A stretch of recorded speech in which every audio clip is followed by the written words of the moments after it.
রাজধানীর মগবাজারের আদ্দিন হাসপাতাল সরু গলিতে কয়েকটি ভবন জোড়া দিয়ে গড়ে ওঠা হাসপাতালটির পরিচিতি কম খরচে প্রসূতি ও নবজাতকের চিকিৎসা সেবার।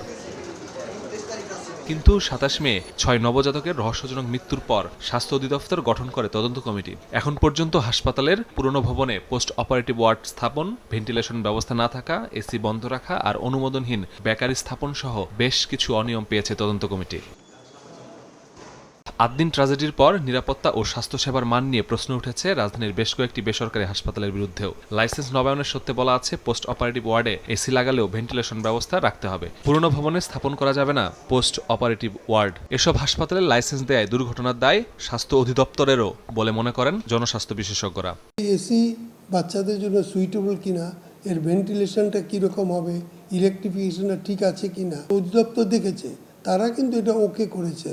তারা কি কোনো এটার ব্যাপারে কোনোদিন আপত্তি করেছে? ফল্ট কিন্তু তারা এটাকে কোনো পয়েন্টেড করে নেই। অ্যাট দি সেম টাইম ওখানকার যে সাপোর্টিং ডিপার্টমেন্ট আছে ইঞ্জিনিয়ারিং, তারাও কিন্তু এটা দেখেনি।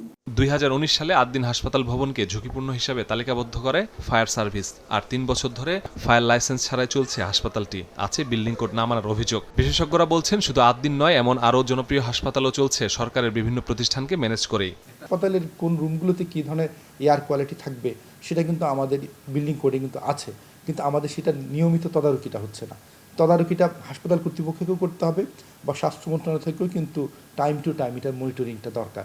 সেই মনিটরিংটা অনেক সময় হয় না, আবার অনেক সময় দেখা যায় যে দুর্বল হাসপাতালগুলো তারা বিভিন্ন কর্তৃপক্ষকে ম্যানেজ করার চেষ্টা করে। রাজুকের সার্টিফিকেশন ঠিকমতো থাকে, স্বাস্থ্য মন্ত্রণালয় এবং পূর্ত মন্ত্রণালয় যদি একসাথে কাজ করে তাহলে তো আমাদের জীবন নিরাপদ হয়ে যাওয়ার কথা। এদিকে আমাদের রাষ্ট্রে এখন খেয়াল করা দরকার। হাসপাতালের মতো জনগুরুত্বপূর্ণ সেক্টরকে সর্বোচ্চ নজরদারির আওতায় আনার পরামর্শ বিশেষজ্ঞদের। মাসুদুর রহমান, সময় সংবাদ, ঢাকা।